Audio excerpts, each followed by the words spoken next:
escrito aí em Deuteronômio capítulo 5, versículos 32 e 33. Cuidareis em fazerdes como vos mandou o Senhor, vosso Deus. Não vos desviareis. O que está escrito aí? Não vos desviareis, nem para a direita, nem para a esquerda. Andareis em todo o caminho que vos manda o Senhor, vosso Deus, para que vivais, bem vos suceda, e prolongueis os dias na terra que haveis de possuir. Esse é um dos muitos textos da palavra de Deus que nos trazem promessas. Quem não quer ver cumprida na sua vida as promessas do versículo 33, não é? Quando o Senhor mesmo nos diz que nós podemos ir bem, que podemos ser bem-sucedidos na terra, que podemos prolongar os nossos dias, viver vida longa. Mas essa promessa, aliás, como praticamente todas as promessas da palavra de Deus, é uma promessa condicional. Para que você viva bem, para que você prolongue os seus dias, para que você seja uma pessoa de sucesso, o segredo está no versículo anterior. Você precisa caminhar com Deus sem se desviar, até o fim da jornada.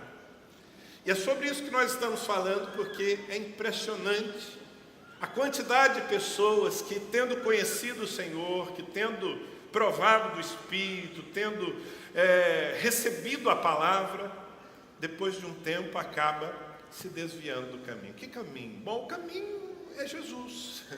Ele disse: eu sou o caminho, a verdade e a vida. Ninguém vem ao Pai a não ser por mim.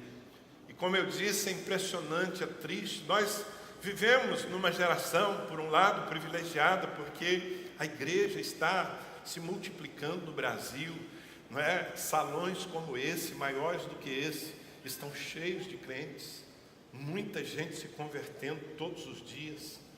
Mas, infelizmente, uma verdade paralela é que há também uma grande quantidade de pessoas que está se desviando, que depois de andar por um tempo no caminho, abandona o caminho, e faz isso sem uma noção do que representa deixar o Senhor depois de tê-lo conhecido.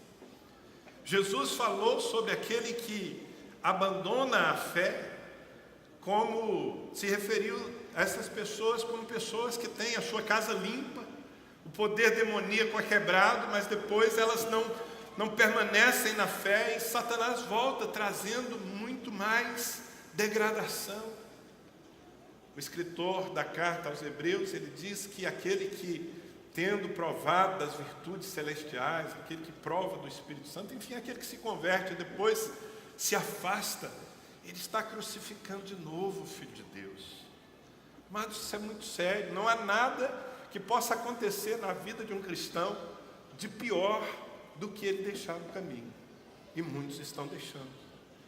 Então nós precisamos nos vacinar, nós precisamos nos fortalecer com constância, para que os argumentos que Satanás usa, porque veja bem, desde o dia em que você se converteu, você já se converteu a Cristo, né? Quem é de Jesus aqui? Levanta a mão. Desde o dia em que você se converteu, Satanás começou a trabalhar para que você se desvie. Esse é o propósito dele. E desviar-se tem níveis diferentes. Como eu falei, há pessoas que se desviam radicalmente, abandonam a fé, voltam à velha vida do pecado, ferindo profundamente a igreja e o coração de Deus acima de tudo, não é? São aqueles que realmente jogam tudo para cima. Mas há um grupo de pessoas que entra na ilusão de que podem servir a Deus sem estar na igreja. É um grupo crescente no Brasil, são os chamados desigrejados. Eles foram apelidados assim, porque não são pessoas que estão dizendo: não, eu não quero mais nada com Deus. Elas estão dizendo: eu não quero mais nada com a igreja, eu vou servir a Deus sozinho, eu não quero pastor, eu não quero congregar, eu não quero compromisso com grupo algum.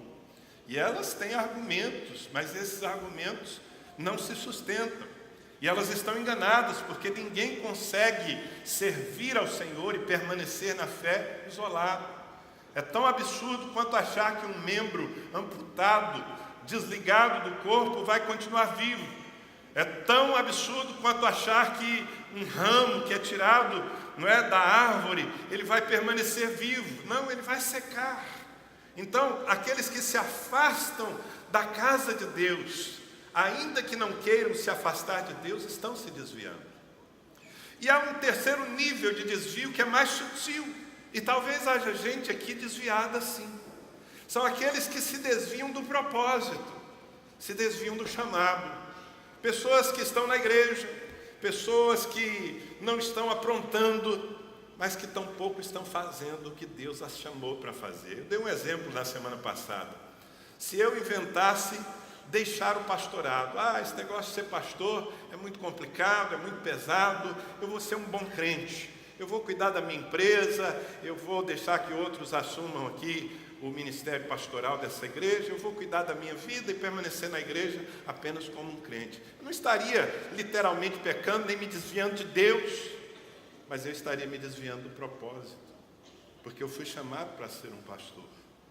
Assim como você foi chamado para cumprir certos ministérios, e quando você, de alguma maneira, deixa isso em segundo plano, você está se afastando de Deus. E por que as pessoas se desviam?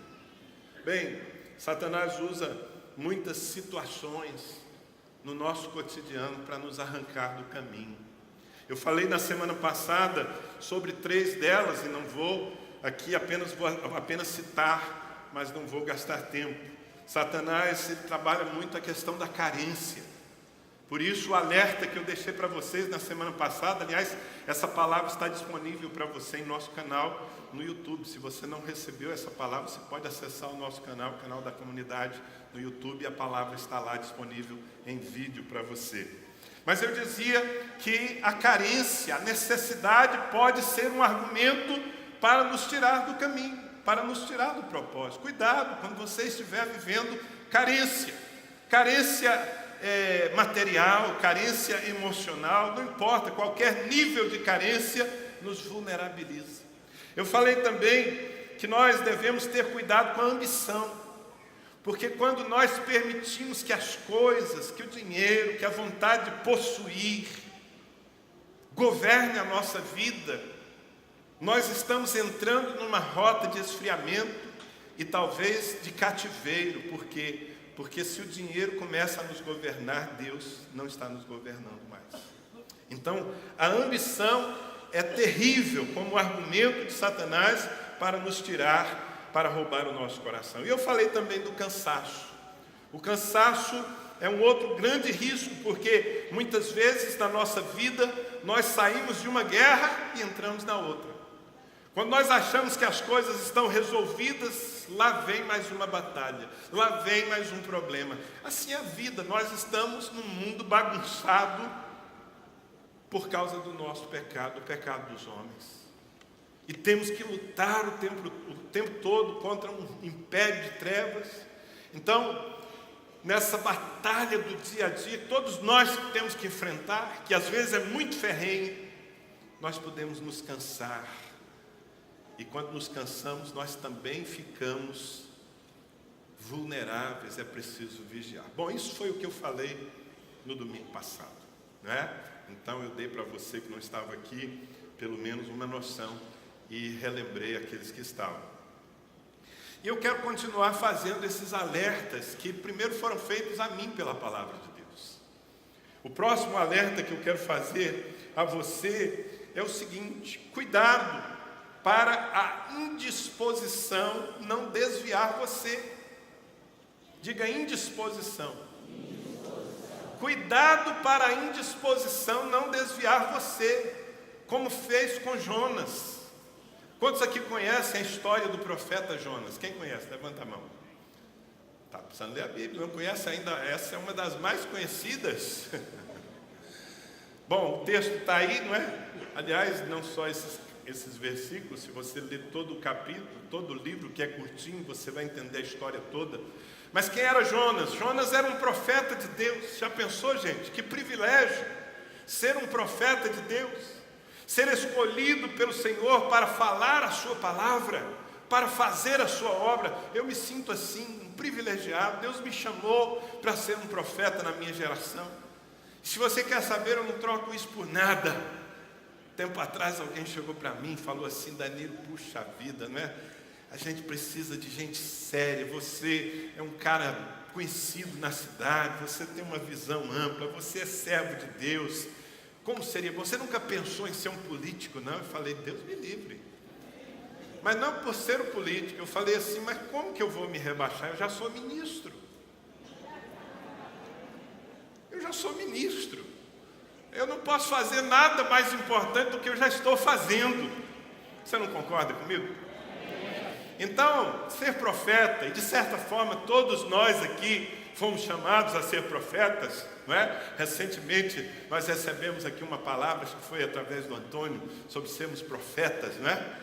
Todos nós somos chamados. Jonas tinha esse privilégio. Mas um dia Deus chegou para Jonas e falou: Jonas, eu quero que você vá à grande cidade de Nínive, porque aquele povo tem pecado muito contra mim, e um juízo está sobre eles, eu quero que você profetize. E o Jonas, que era profeta, mas queria permanecer governando a própria vida, ele disse: Nínive? Eu? Aquele povo lá é um povo ruim, né? E de fato os ninivitas eram um povo muito cruel. O nível de violência, de pecado, eles eram inimigos do povo de Israel. Mas Deus estava dando uma oportunidade àquele povo. E esse homem de Deus, ao ouvir a voz do Senhor o enviando, ele disse não. Diz a palavra nesse texto que está aí, que ao ouvir a voz de Deus, a ordem de Deus para que ele fosse a Nínive, Jonas fugiu da presença do Senhor, pegou um barco na direção oposta e foi para Tarsis. E quem conhece a história sabe que foi complicado, ele quase perde a sua vida. Deus enviou uma tempestade, e aquela tempestade era resultado da misericórdia de Deus, não só sobre Jonas, mas sobre o povo de Nínive. Eu não vou contar toda a história aqui, mas o fato é que, em suma, Jonas teve que ser vomitado de volta no seu chamado. Gente, tem misericórdia. Eu não quero nunca precisar ser vomitado de volta ao chamado. Eu quero estar no centro da vontade de Deus a minha vida toda, e você. Mas acontece que muitas vezes o Senhor está nos dando missões e nós não queremos obedecer. Essa indisposição de fazer a vontade de Deus, veja bem, querido, nós fomos comprados por alto preço. Há um falso evangelho que está sendo pregado nas igrejas que diz: venha, porque Deus vai servir você. Não, nós estamos servindo ao propósito de Deus. Isso é um grande privilégio para nós. E quando nós endurecemos o nosso coração e não fazemos o que Deus está nos mandando, nós vamos aos poucos nos afastando. Eu acho que eu falei disso na semana passada. Outro dia eu estava analisando alguns relatórios de líderes de célula. Todo mês eu tenho que fazer isso. Abrir o sistema da igreja, olhando as células, e sempre que alguém desaparece ou alguém volta à velha vida, então o líder de célula procura colocar naquele relatório. Eu vi lá o caso de uma pessoa. O que estava escrito lá para mim era o seguinte: o líder de célula passou essa informação. Fulano de tal não está mais aqui na igreja. Ele disse que não quer frequentar mais aqui, porque ele vai procurar uma igreja que não tenha casas de paz. Eu fiquei lendo aquilo e tentando discernir o que está na cabeça e no coração de um indivíduo que sai de uma igreja com esse tipo de argumento. Não, eu não quero estar nessa igreja porque aqui tem casa de paz. Eu entendi o seguinte: aqui a gente é estimulado a servir, a evangelizar. Eu quero ir para uma igreja onde eu não faça nada. Eu quero ir para uma igreja onde eu possa me sentar e ficar inativo assistindo culto o resto da vida sem produzir. Essa pessoa não entendeu o chamado. Aqui a gente é claro desde quando a pessoa chega, né? Nós costumamos dizer o seguinte: nessa igreja, você que está chegando agora, então já presta atenção no que eu vou falar aqui. Nessa igreja aqui, gente, nós temos duas etapas, ok? A primeira etapa é confortar os desconfortados. A segunda etapa é desconfortar os confortados. Ok? Você chega, vem lá, não é todo ferido, escatembado, sem paz, com a vida torta, derrotado. Aí o que a gente faz? A gente conforta você. A gente ministra a palavra, a gente cuida de você, a gente leva para a célula, a gente ora por você, aí você fica confortado. Aleluia. Mas o Ministério da Saúde adverte. Quando você estiver confortado, nós vamos falar assim: vamos lá, tá bom, chega, está na hora de produzir, está na hora de evangelizar, está na hora de fazer com os outros aquilo que nós fizemos com você, está na hora de dar frutos no reino de Deus. Amém, gente? Porque se não for assim, não é igreja, é auditório, é clube religioso. Nós não estamos aqui para ser um grande auditório do pastor Danilo, nós estamos aqui para sermos o corpo de Cristo se movendo nessa cidade. E para que nós sejamos o corpo de Cristo se movendo nessa cidade, nós precisamos de gente disposta, gente que não diga não ao Senhor. Porque quando nós dizemos não, quando nós demonstramos indisposição, quando nós fechamos os nossos ouvidos para o que Deus está falando, nós vamos esfriando o nosso coração. Um dia Jesus deu uma confrontada na turma que andava com ele. Está no Evangelho de Lucas, capítulo 6, versículo 46. Ele disse assim: por que me chamais Senhor, Senhor, e não fazeis o que vos mando? Boa pergunta, não é? Boa pergunta. Por que me chamais Senhor, Senhor, e não fazeis o que vos mando? Se eu sou Senhor, eu preciso ser ouvido. E à medida que nós ouvimos a voz de Deus e obedecemos, nós não apenas somos usados por Ele, mas nós somos fortalecidos pelo Espírito Santo. Quem está me entendendo? Um dia Jesus se queixou a uma igreja, Apocalipse capítulo 3, versículo 15, porque essa igreja foi se tornando também indolente, indisposta. Jesus disse assim, Apocalipse 3, 15 e 16: conheço as tuas obras, que nem és frio e nem quente. Quem dera fosses frio ou quente.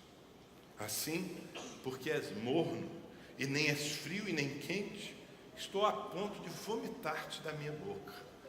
Está falando sério, hein? Quem disse isso foi Jesus. Ele está dizendo: gente, saiam de cima do muro. Saiam de cima do muro. Vocês precisam assumir posição. Vocês precisam ser pessoas comprometidas com as minhas demandas, as demandas do meu reino. E você sabe que às vezes nós começamos muito bem. Eu vi essa história acontecer várias vezes aqui. Uma pessoa conhece ao Senhor, se apaixona por Ele, se lança no altar, se enche do Espírito, começa a produzir, começa a dar, mas num determinado momento, ela começa a puxar o freio e passa a dizer um não aqui, outro não ali, manifestar uma indisposição. O apóstolo Paulo, certa vez, escrevendo aos Gálatas capítulo 5, versículo 7, ele diz assim: corrieis bem. Vocês estavam correndo tão bem, você estava indo tão bem, meu irmão. Aí vem a pergunta: quem vos impediu de continuardes a obedecer a verdade? Por que você parou? Por que você parou de obedecer? Por que você parou de se entregar? Por que você parou de produzir? E todas as vezes que nós estamos nessa condição, nós estamos na rota errada. Tem gente que fala assim: não, pastor, eu não estou me desviando, eu só estou dando um tempo. Eu sempre respondo: dar um tempo significa dar um tempo para o diabo. Tempo é um negócio precioso demais. Nossa vida passa rápido. Quantos sabem que é assim? Então, se passa tão rápido, não dê tempo, meu querido. Todo tempo sirva ao Senhor com alegria. Diga sempre sim a Deus. Ah, mas eu estou cansado. Diga sim, Ele renova as suas forças. Não se torne um desses indolentes que acabam tomando o barco na direção oposta e criando muitos problemas para si e para o reino de Deus também. Outro alerta do Senhor, para que nós não nos desviemos: cuidado para o engano, não desviar você. Engano, anote aí, porque isso é uma das maiores ameaças que nos rondam todo o tempo, o engano. E o exemplo que eu estou tomando, poderia tomar outros aqui, é o de um profeta de Judá. A Bíblia nem diz o seu nome, mas é uma história muito instigante, que está no primeiro livro dos Reis, capítulo 13. Fala de um profeta de Judá que foi enviado pelo Senhor a Israel para profetizar contra o altar, porque o altar do Senhor estava sendo manchado e corrompido pela idolatria. E aquele homem tinha uma ordem de Deus: vá, profetiza contra o altar, não pare naquela terra, não coma, não beba ali, e volte, e quando voltar, não volte pelo mesmo caminho que você veio. Ele tinha uma palavra do Senhor, ele obedeceu. A Bíblia diz que ele chegou e profetizou contra o altar. Muitas coisas interessantes acontecem, depois você lê o texto. E o rei que estava envolvido naquela situação disse: fica conosco aqui, nós vamos cuidar muito bem de você, porque você é um homem de Deus. Ele disse: não, ainda que você me desse metade do seu reino, eu não ficaria aqui, porque eu tenho uma palavra de Deus na minha vida, e Deus me mandou voltar e não comer, não sentar, não esperar nada. E foi embora. A Bíblia diz que um profeta velho ouviu aquela história e foi ao encalço do profeta de Deus, do profeta de Judá, e o encontrou debaixo de um carvalho. E tomado por um espírito de mentira, de engano, aquele profeta velho disse: ei, volta, nós queremos te dar pão e água. Ele disse: eu não posso, Deus me deu uma ordem. O profeta velho então mentiu para ele e disse: não, porque eu também sou profeta, e Deus está me dizendo outra coisa. Pode voltar, porque Deus já mudou de ideia. Mais ou menos assim. E ele volta. Ele abre mão da palavra, da convicção que ele tinha no seu coração. E a Bíblia diz que quando ele finalmente toma o seu caminho, um leão o matou. E sabe, irmãos, essas histórias estão narradas na Bíblia para o nosso ensino. Não é que você vai sair ali fora e vai ter um leão te esperando. É que quando nós desobedecemos a Deus e quando nós nos entregamos a espíritos de engano, nós nos expomos. E na verdade é um leão que ruge todo o tempo, está ao nosso derredor procurando a quem possa tragar. Pedro o definiu como Satanás. Satanás é esse leão. E o que aconteceu com aquele homem? Ele foi seduzido, ele foi enganado por um espírito de engano que agiu através de um velho profeta ou de um profeta velho. Por que é importante falar isso? Eu até tenho que fazer aqui meia culpa e dizer que nós falamos muito pouco sobre isso aqui, mas precisamos falar mais. Sabe por quê? Nunca houve tanto espírito de engano operando no meio da igreja do que em nossa geração. Até porque hoje as pessoas estão abertas às redes sociais, à internet, é assim um canal por onde você recebe tanta coisa. E como boa parte dos crentes não conhece a Bíblia, essa é a verdade, não conhece a palavra de Deus. Essa semana eu estava pensando nisso, estava imaginando, meu Deus, tem gente aí se dizendo pastor que nunca leu a Bíblia de capa a capa.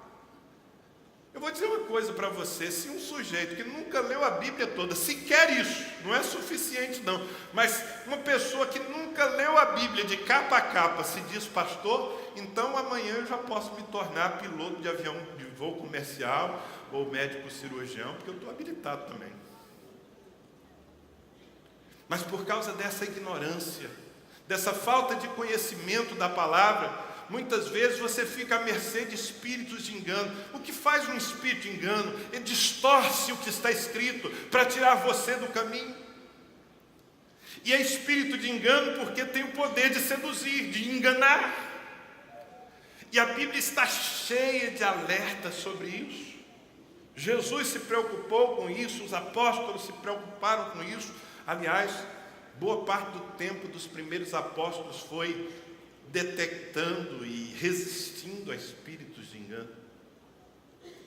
O apóstolo Paulo, por exemplo, escrevendo aos Gálatas, no capítulo 1, versículos 6 a 9, olha o que ele diz: admira-me que estejais passando tão depressa daquele que vos chamou da graça de Cristo para outro evangelho, o qual não é outro senão que há alguns que vos perturbam e querem perverter o evangelho de Cristo.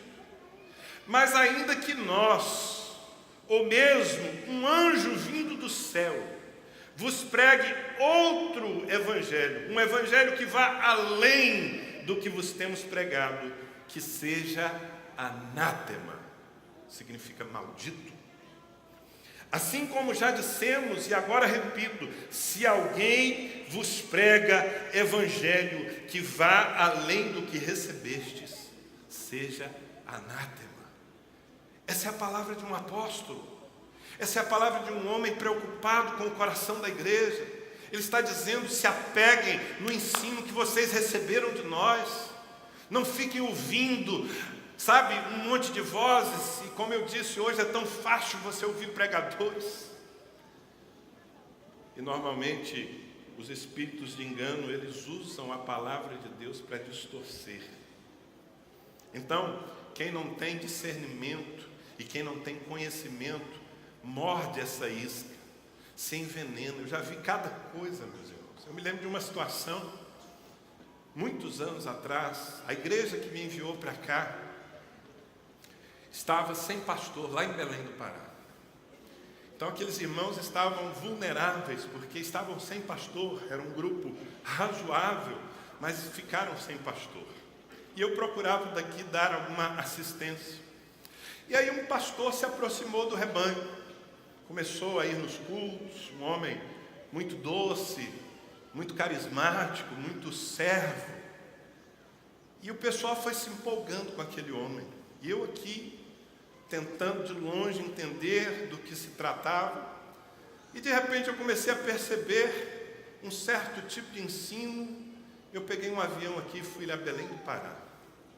Cheguei lá, chamei esse homem, lhe fiz algumas perguntas. E esse pastor, ele acreditava e pregava que o Deus do Antigo Testamento não é o mesmo Deus Pai de Jesus Cristo. E ele tinha muitos argumentos para suportar essa heresia. Eu o confrontei com a palavra. Ele disse: não, mas eu creio nisso. Eu falei: você tem certeza que essa é a sua fé? Ele disse: com certeza, essa é a minha fé. O Deus do Antigo Testamento não é o Pai de Jesus Cristo, por isso, isso e isso. Eu falei: então você vai me fazer um favor, suma daqui, porque esse rebanho não está à sua disposição. Esse rebanho não está à mercê da sua heresia. Você está debaixo de um espírito de engano. E se houve uma vez, não foi a primeira nem a última, que eu tive que usar o cajado assim de uma maneira, digamos, um pouco menos delicada, foi essa. Porque afinal de contas eu estava cuidando do rebanho do Senhor. Agora veja bem, irmãos, as pessoas mais maduras daquela igreja estavam entrando nesse espírito. Eu já vi cada coisa. Na Espanha nós conhecemos um casal de pastores preciosíssimo. Eles chegaram a vir aqui ministrar. Foram seduzidos por um engano e literalmente judaizaram a sua vida, negaram o Senhor Jesus Cristo, se tornaram praticamente seguidores do judaísmo. Até o Espírito Santo que os havia enchido, eles renegaram e disseram que aquela experiência de falar em línguas que eles tinham provado tantas vezes, aquilo tudo foi emoções, um espírito de engano. Pessoas que conheciam a Bíblia, mas que estavam, de certa forma, desatentas e descobertas. O alerta que eu estou te fazendo é: não saia por aí ouvindo qualquer coisa. Aliás, se você me perguntar assim: mas Danilo, como é que eu faço então para me proteger do espírito de engano? Bem, em primeiro lugar, conheça a palavra de Deus. Conheça a palavra. Você precisa conhecer a Bíblia, ler a Bíblia. Isso é o principal. Mas em segundo lugar, você precisa entender que Deus proveu proteção para a sua vida através dos seus pastores, meu querido. Nós estamos aqui para cuidar de você. Nós estamos aqui para filtrar. Quando você me vê trazendo um homem como o Ademar aqui, entregando o púlpito, entregando o microfone para ele, é porque nós conhecemos de quem se trata, nós conhecemos o testemunho, nós conhecemos o ensino. Porque muita gente que está aí, sabe, na crista da onda, que está fazendo sucesso, que está com a agenda cheia, está ensinando aquilo que não tem consonância com a palavra de Deus, espíritos de engano. O apóstolo João, na sua segunda carta, 2 João capítulo 1, versículos 7 a 11, acompanhe essa leitura comigo. Olha o que ele diz aí.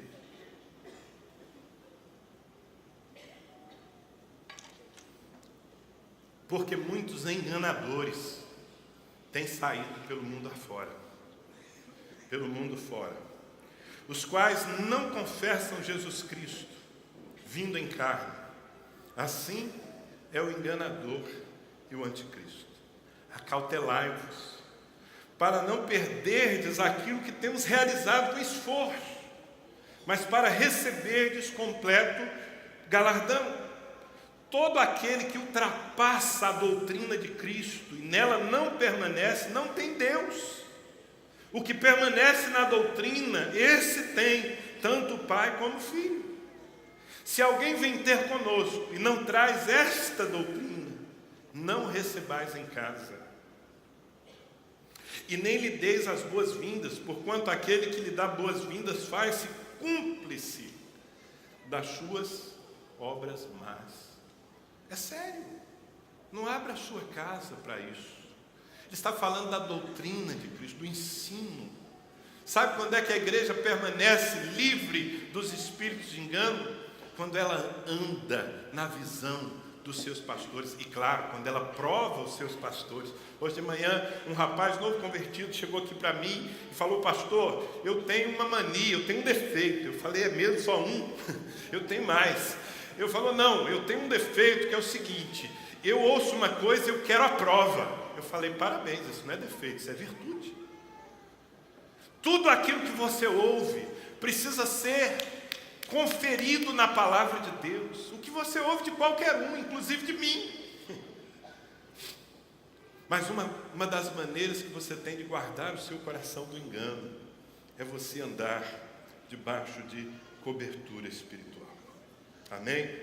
Olha o que Pedro fala na sua segunda carta, capítulo 2, versos 1 e 2. Assim como no meio do povo surgiram falsos profetas, assim também haverá entre vós falsos mestres, os quais introduzirão dissimuladamente heresias destruidoras, até ao ponto de renegarem o soberano Senhor que os resgatou, trazendo sobre si mesmos repentina destruição.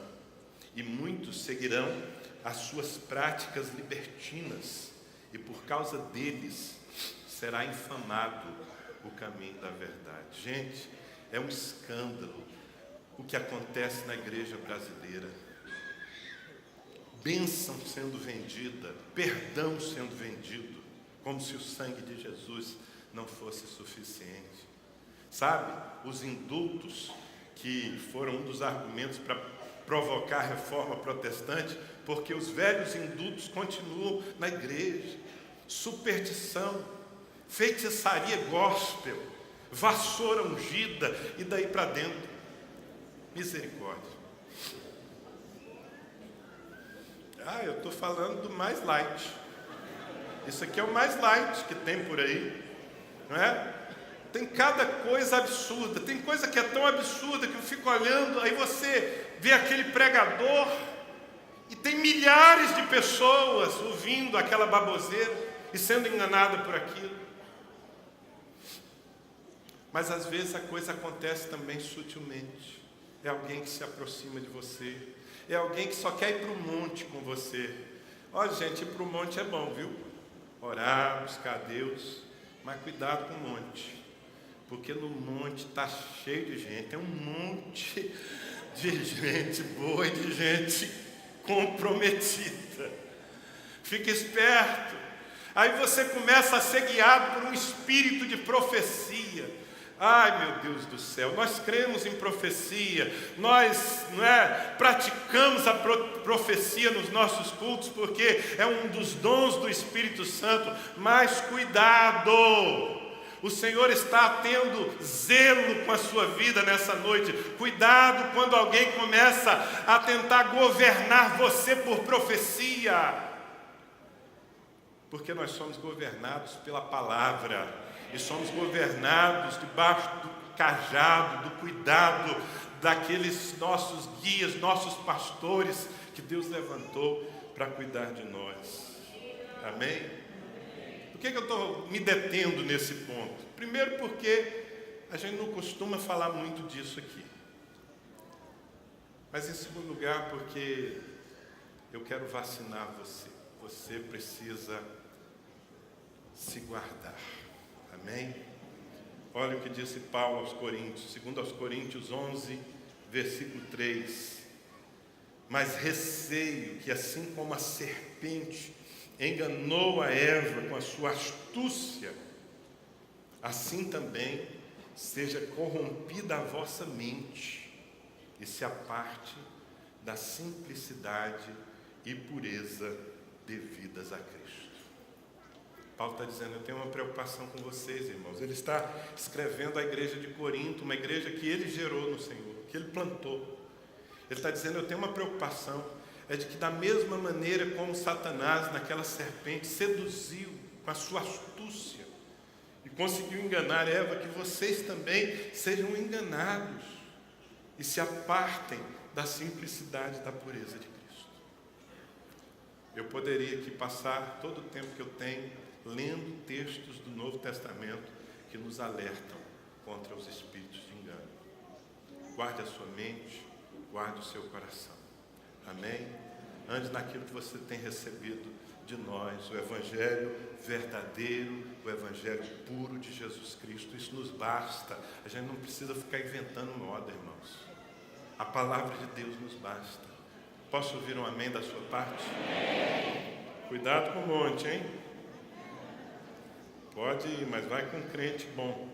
Ora por mim lá também. Amém. Outro alerta que eu quero te fazer. Você está comigo, né? São 62 alertas e nós já estamos no 6º. Aleluia. Cuidado para a displicência não desviar você, como fez com Davi. Displicência. Você sabe o que é displicência? Displicência é falta de vigilância. Na minha geração é marcar a touca. Como é que fala agora nessa geração, João André? Qual é a... É mancada, né? A mancada está meio velho também. Isso aí já faz tempo. Mas está valendo ainda. Você entendeu? Vacilão. Está vacilando. É isso aí. Ninguém vai dizer que não entendeu. Você está vacilando. Você é um vacilão. Você se esqueceu que nós estamos numa guerra. E você está aí, como se estivesse na praia. Foi o que aconteceu com Davi. Todos nós conhecemos essa história do capítulo 11 de 2 Samuel. Quem era Davi? Um sem vergonha? Não. Davi era homem de Deus. Homem consagrado, rei de Israel, salmista. Mas esse texto começa dizendo assim: no tempo em que os reis iam à guerra, Davi permaneceu em Jerusalém, estava andando pelo terraço do seu palácio. É muito interessante essa informação. No tempo em que os reis iam à guerra, Israel naquele tempo estava em guerra.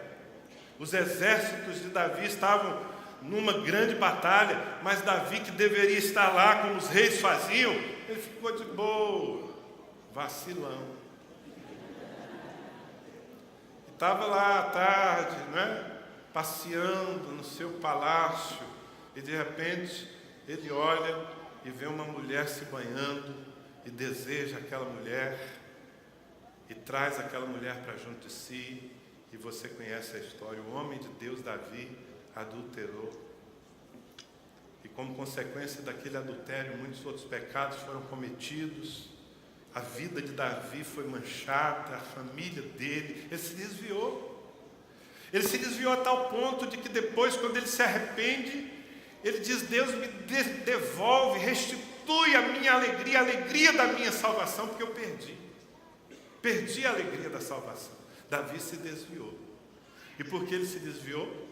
Porque ele estava nessa condição assim de displicência, não estava vigilante. Amados, olha, nós estamos numa guerra, queridos. E os nossos inimigos, como eu falei, desde o dia em que nós nos convertemos, Satanás está trabalhando para nos desviar. E se tem uma coisa que ele sabe fazer, é preparar vitrines, ciladas, situações que ele arma diante de você, diante dos seus olhos, para que você se envolva. E se você não estiver todo o tempo vigiando, todo o tempo mesmo, aquele que quer perseverar até o fim, precisa vigiar o tempo todo. Foi o que Jesus disse. Por exemplo, em Lucas capítulo 21, versículo 36, olha aí, palavras de Jesus Cristo: vigiai, pois, a todo tempo. Quando é para vigiar, irmão?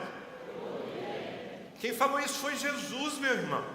Vigiai, pois, a todo tempo, orando, para que possais escapar de todas essas coisas que têm de suceder e estar em pé na presença do Filho do Homem. Quem quer estar em pé na presença de Jesus no último dia? Meu querido, você só chega lá se você vigiar o tempo todo.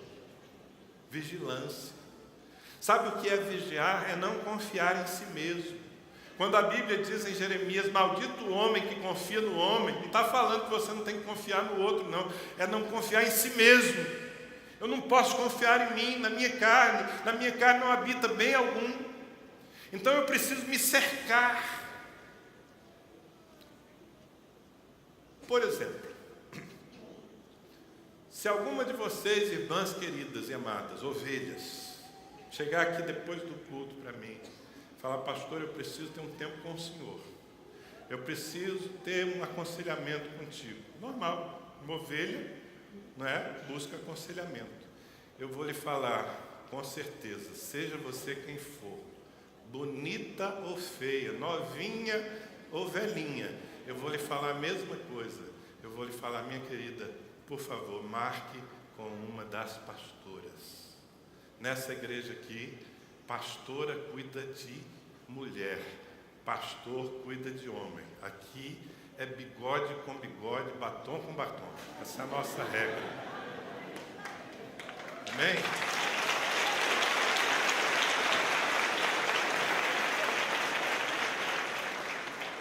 Não, pastor, mas precisa ser, porque às vezes as pessoas têm essa impressão, porque eu ocupo mais o púlpito aqui, então elas acham que eu sou mais usado, algumas, né? Acham que eu sou mais usado do que as outras pessoas. E eu não sou. Não, mas eu preciso falar com o senhor. Muito bem, então nós vamos marcar com a minha esposa, nós vamos sentar juntos. Eu, você, a minha esposa, nós vamos conversar. O que é isso? Eu estou desconfiando da irmã? Não, estou desconfiando de mim. Estou desconfiando de mim. Eu não quero nem chegar perto, eu não quero ser um vacilão. Porque gente melhor do que eu se enrolou. Por que eu não pego dinheiro da igreja? Pastor nenhum aqui pega. O dinheiro que eu pego aqui é o meu salário só. Por quê? Porque eu não quero ser um vacilão. Porque muita gente boa já se enrolou com dinheiro sagrado. Então, meus irmãos, para nós vivermos uma vida santa, nós precisamos vigiar todo o tempo, como diz o Senhor Jesus. Precisamos acordar todo dia e pensar: nós estamos em guerra, Satanás está louco para me derrubar. Eu não posso dar ocasião a ele. Sim ou não? Então, o que você faz? Foge, meu querido. Não fica que nem Davi lá de férias, binóculo, né? Davi lá com o binóculo olhando para a casa alheia. Vai cuidar da sua vida, vai fazer a sua guerra. Amém? Fala para o seu vizinho aí: faz sua guerra, meu irmão. Não seja vacilão, já que está na moda isso. Não seja vacilão, vacilona. Gostei dessa palavra.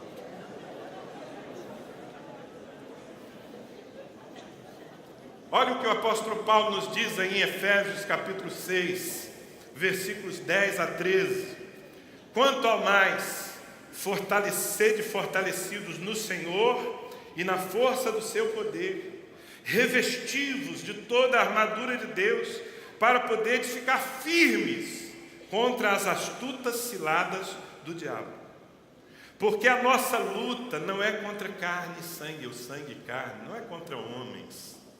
Nossa luta é contra demônios, é sim contra os principados e potestades, contra os dominadores deste mundo tenebroso, contra as forças espirituais do mal nas regiões celestes. Portanto, tomai toda a armadura de Deus para que possais resistir no dia mau, e depois de terdes vencido tudo, permanecerdes inabaláveis.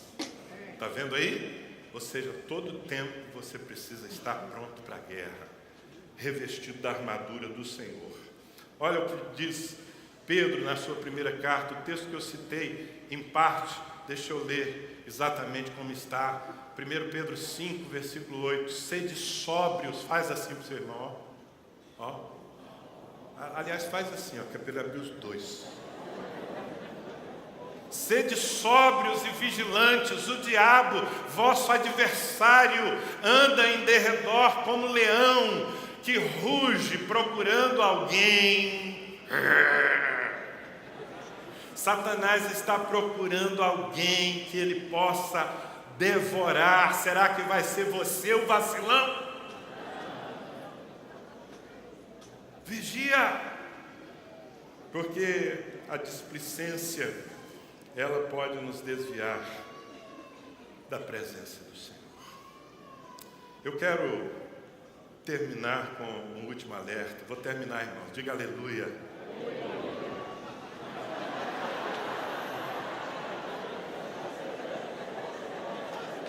Que excesso de sinceridade é esse de vocês? O que vocês vão comer em casa na hora que chegar, que vocês estão com essa pressa toda?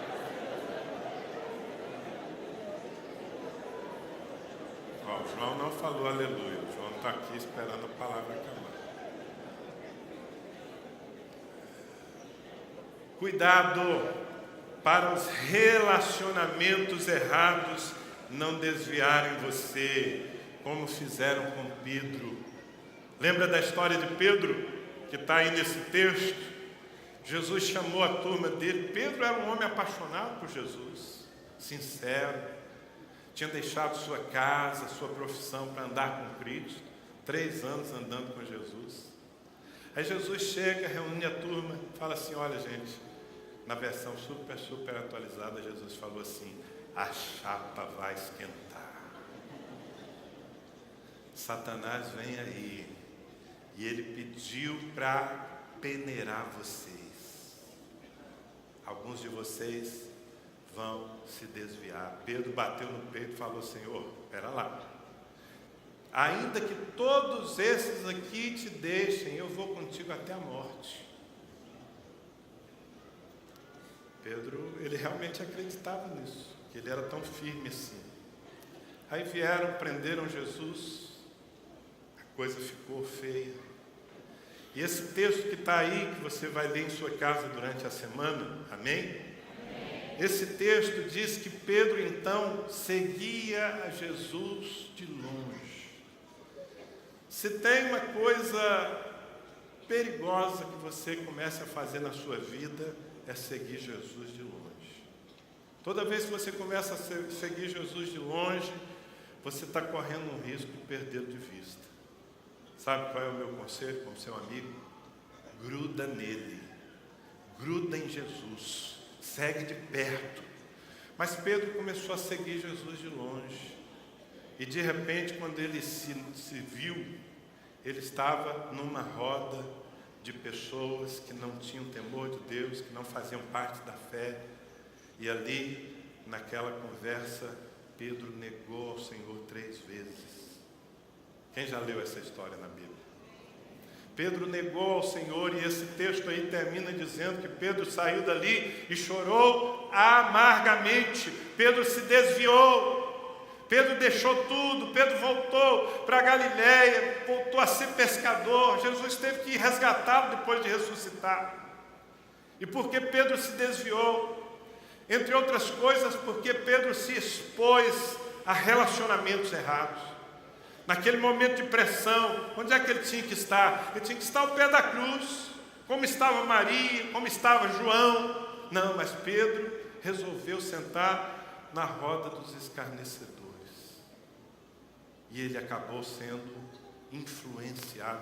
Meu querido, o que eu estou querendo dizer? Que nós, os crentes, não nos relacionamos com pessoas que não estão servindo ao Senhor. Não, não é isso que eu estou falando, não.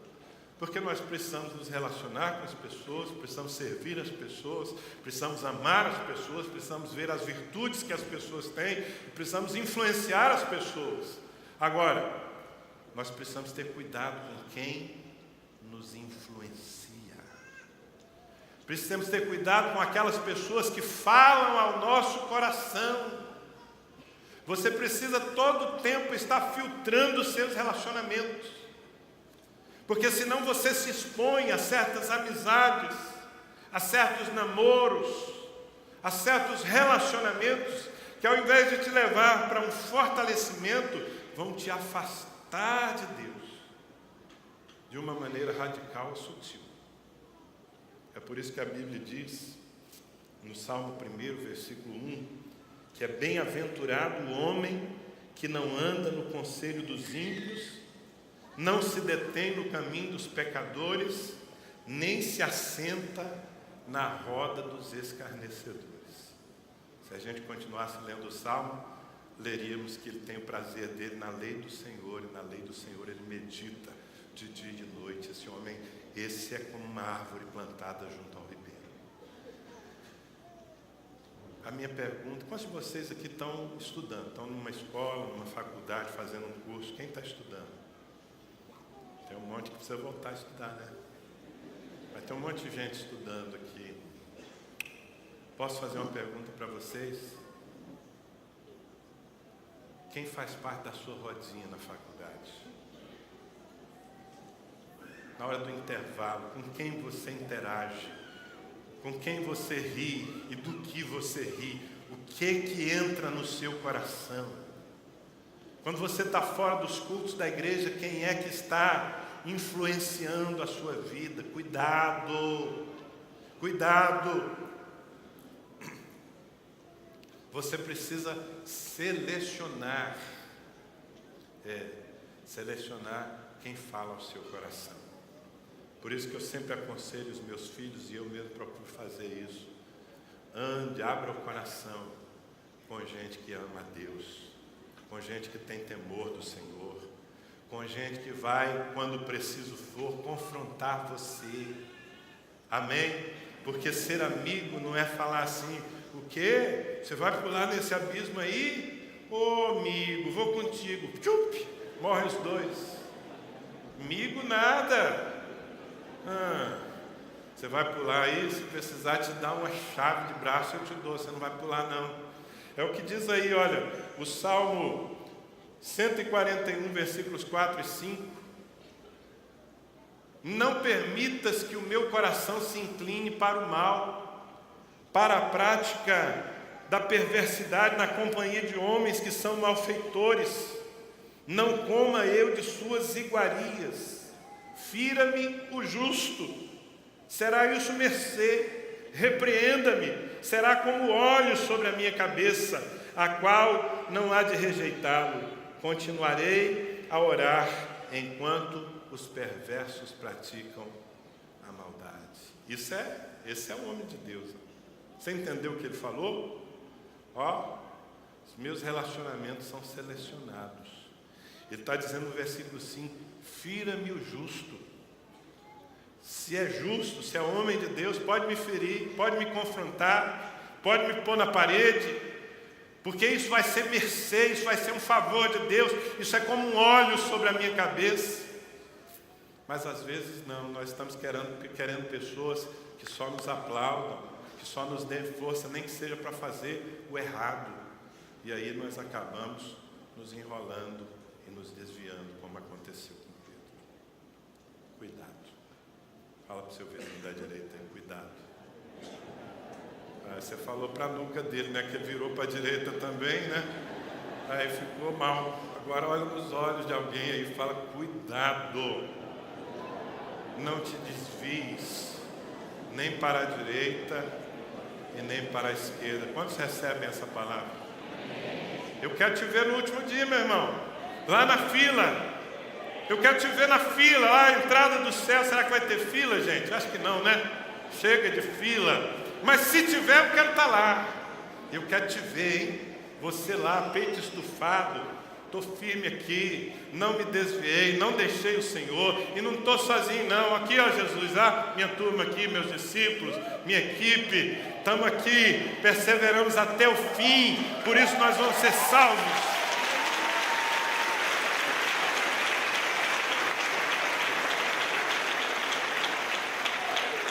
Vamos ficar em pé, guarde o seu coração.